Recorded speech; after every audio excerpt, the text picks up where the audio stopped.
Assalamualaikum warahmatullahi wabarakatuh. Di video kali ini admin kembali berbagi informasi seputar P3K buat rekan-rekan semua. Jadi buat rekan-rekan yang lagi menonton video ini, silahkan disimak videonya dengan baik, jangan di skip agar tidak salah dalam memahami informasi yang admin bagikan. Karena di sini admin akan memperlihatkan paparan dari Ketua DPR RI atau Puan Maharani ya, yang melakukan rapat pengesahan rancangan undang-undang, di mana disinggung juga masalah guru atau honorer. Rekan-rekannya, jadi silahkan disimak dengan baik, nanti kita saksikan bersama-sama videonya. Jadi rekan-rekan silahkan diperhatikan dengan baik, jangan sampai ada kekeliruan dalam memahaminya.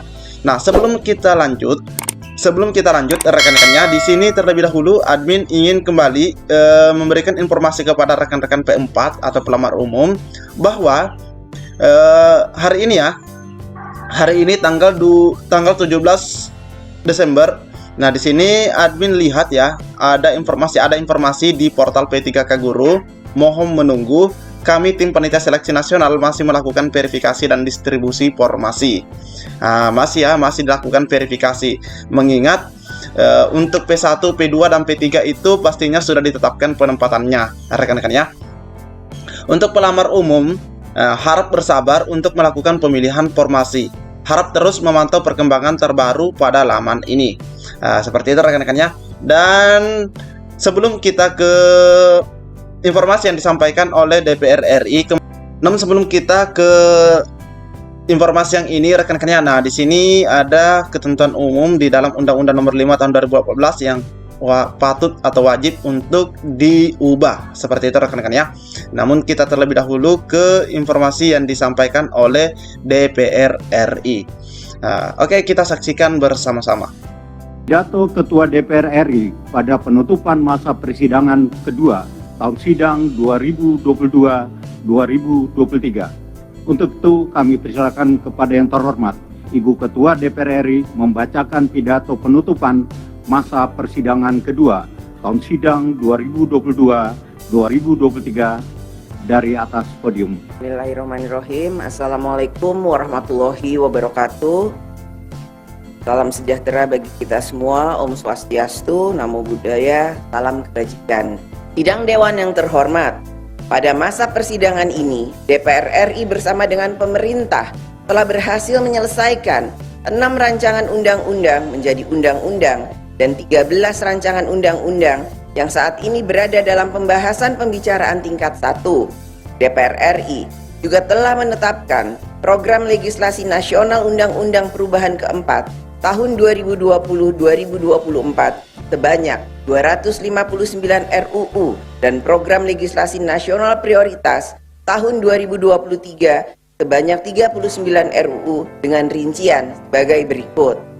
25 RUU diusulkan oleh DPR RI, 11 RUU diusulkan oleh pemerintah, dan 3 RUU diusulkan oleh DPD. Salah satu rancangan undang-undang yang sangat strategis dan telah ditetapkan menjadi undang-undang adalah Undang-Undang KUHP.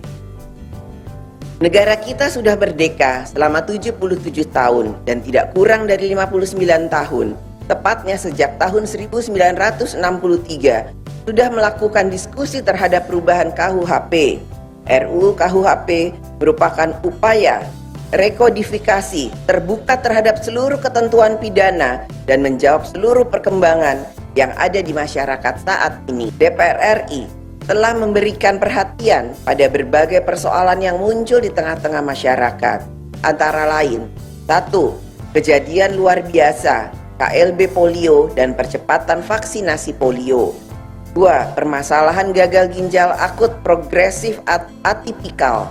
3. Penanganan bencana alam akibat cuaca ekstrim. 4. Permasalahan guru pegawai pemerintah dengan perjanjian kerja atau P3K. 5. Blank spot siaran televisi analog serta pengadaan dan pendistribusian set-top box yang belum tepat sasaran. Terkait rancangan undang-undang perubahan Undang-Undang Nomor 5 Tahun 2014 ini ya, yang akan dirubah. Di sini kita bisa melihat ketentuan di dalam Undang-Undang Nomor 5 Tahun 2014 tentang aparatur sipil negara masih terdapat beberapa kendala yang dapat menimbulkan ketidakadilan dan ketidakpastian. Jadi masih terdapat ya di dalam Undang-Undang Nomor 5 ini. Tidak menimbulkan ketidakadilan dan ketidakpastian hukum apabila dilaksanakan, sehingga perlu disempurnakan. Nah, makanya dirubah rekan-rekan ya. Makanya dirubah. Nanti kita cek lebih jauh apa saja isi yang paling pentingnya juga. Sistem kepegawaian yang tepat untuk diberlakukan pada instansi pemerintah adalah sistem kepegawaian tunggal. Sistem kepegawaian tunggal, yaitu mereka yang melakukan pekerjaan yang sifatnya sama, ini ya, pekerjaan sifatnya sama, haruslah memiliki status dan sistem kepegawaian yang sama. Nah, ini harus rekan-rekan ya, jika memang melakukan pekerjaan yang sifatnya sama. Perbedaan status dan sistem kepegawaian hanya akan mengakibatkan kecemburuan dan perbedaan perlakuan pada para pegawai yang sama-sama bekerja pada instansi pemerintah. Nah, benar juga rekan-rekan ya. Di sini kita lihat lagi, pengangkatan PNS secara langsung ini dilakukan secara bertahap, namun harus sudah selesai dilakukan paling lambat 3 tahun. Nah, ini ya, paling lambat 3 tahun sejak diundangkan Undang-Undang tentang perubahan Undang-Undang ASN. Nah, ini paling lambat 3 tahun rekan-rekan ya, paling lambat 3 tahun ketika sudah diundangkan atau sudah disahkan, ini harus sudah selesai semua. Nah, ini ya. Di sini dikatakan bahwa harus sudah selesai dilakukan paling lambat 3 tahun. Nah, kita mengecek di sini rekan-rekan ya. Nah, kita mengecek di sini.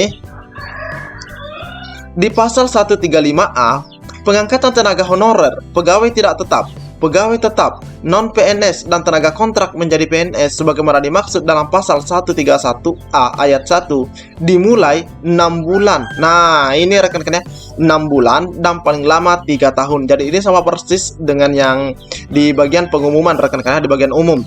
Nah, paling lama, paling lambat 3 tahun. Nah, ini sama rekan-rekan ya. Dan di sini dikatakan bahwa dimulai 6 bulan dan paling lama 3 tahun setelah undang-undang ini diundangkan. Pada saat undang-undang ini mulai berlaku, pemerintah tidak diperbolehkan melakukan pengadaan tenaga honorer, pegawai tidak tetap, pegawai tetap non-PNS, dan tenaga kontrak.